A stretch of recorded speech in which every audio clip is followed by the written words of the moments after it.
Okay, so welcome back to another video. In this video I'm going to be doing a quick show around and review of the pumpkin head unit I've got here. This is the one that is for the Golf GTI 2006 model.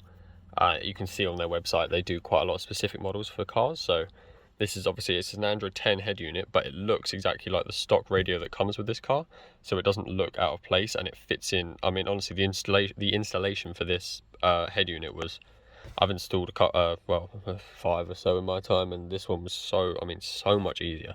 All the clips just fitted where they should be. The trim is absolutely perfect, and it's yeah, it's quite refreshing to have something that just works, to be honest. So I'm just going to give you a quick tour around this, tell you the goods and the bads. If I just switch the car on, you see how quickly this thing boots up as well. There you go, pretty much immediately. I got a couple SD cards in here and stuff, so it will say they're unsupported because this one's corrupt. So this is running Android 10, so it's literally, it's got Wi-Fi built in and everything, so you can connect. At the moment it's not, because it's not connected to anything, but you can connect it to, like, this is picking up my home Wi-Fi or your hotspot from your phone, and then you can literally just use Chrome or the Play Store or Netflix or YouTube just as you would on your phone, literally, which is so much better than like a Bluetooth or Android Auto, because you have to connect your phone to it, and most of the time you have to wire it, and even then it won't let you do anything like Chrome or YouTube. So that's very good. Obviously it's just got the Spotify app downloaded onto the internal storage, so I mean, it's not the quickest unit in the world. Sometimes, especially when you first start with Spotify, it lags a little bit every now and then, and it takes a while to boot. But my phone could literally be a mile away right now. I've got this installed on the internal storage, and all my playlists downloaded to the car, basically. So my phone doesn't even need to be in sight, and it's got, obviously, if you've got Wi-Fi connected, you can literally just use this just like a normal radio. So you can see my playlist. It will start that eventually. It is a little bit slow, but it works in the end. And then you can literally just scroll through and shuffle it like a normal Spotify. It literally just works like that.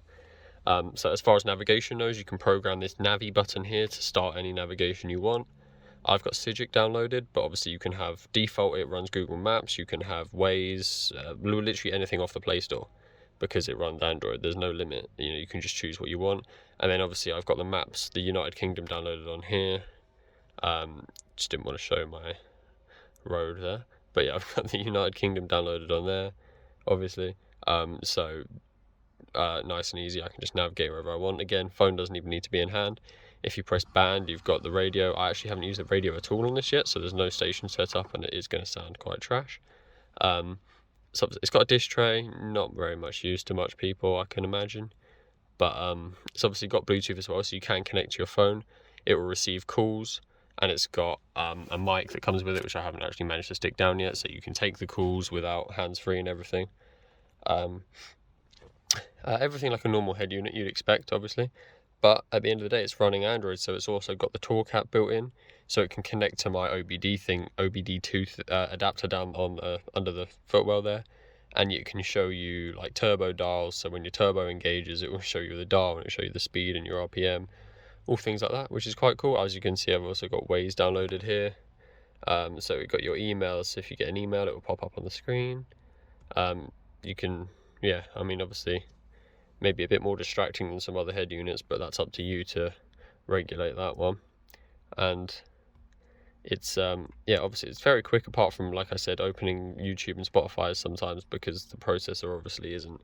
This thing only cost me £250, so for this price I'd say you really can't get anything better, especially if they've got one that fits your car like this. And then if you turn the lights on in your car, it's hard to tell in the day, but all these buttons light up and you can choose a color.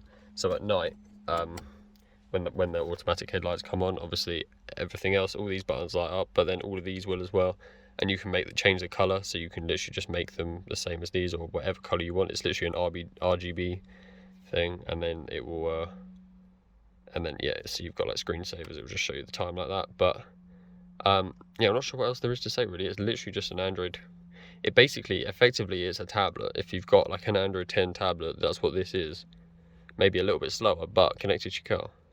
So yeah, I think it's got 16 or 10 gig of internal storage, but then these are two 32 gig SD cards, so it's effectively like 90 gig of storage I've got in here at the moment. Obviously, if these were 256 gig SD cards, you could have almost 500 gigabytes of storage in total. So that's never going to, you're never going to run out there. And yeah, it's very versatile in what you want to do. I've had no problems with it crashing or anything on me yet, which I did have with the Atoto one I first made a video on, which was on this channel as well. Sometimes when I was using the sat-nav, the whole radio would just crash, and if you need to know where your next exit is, that's quite a big problem, because you pretty much had to pull over and restart the car for the radio to kick back in, but I haven't had anything like that. And yeah, it's very good. You've got the volume button here. Obviously at the moment it's just playing radio static. If you click it, it will mute. Over here you've got, if you just twist that once while Spotify's playing, that will skip your song. Obviously you've got your... Sorry about that, someone called me. But yeah, so obviously all of that.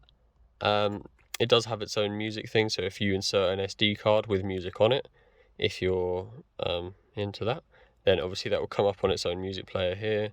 It's got its own amplifier and everything, so you can adjust the way the music sounds. I've just got it all at full. You can adjust which speakers are on, stuff like that. It's got everything a normal head unit, except for the fact it's just, with just having this Play Store here, means you can literally download anything. You can download games. As you can see, I've got Multicraft here.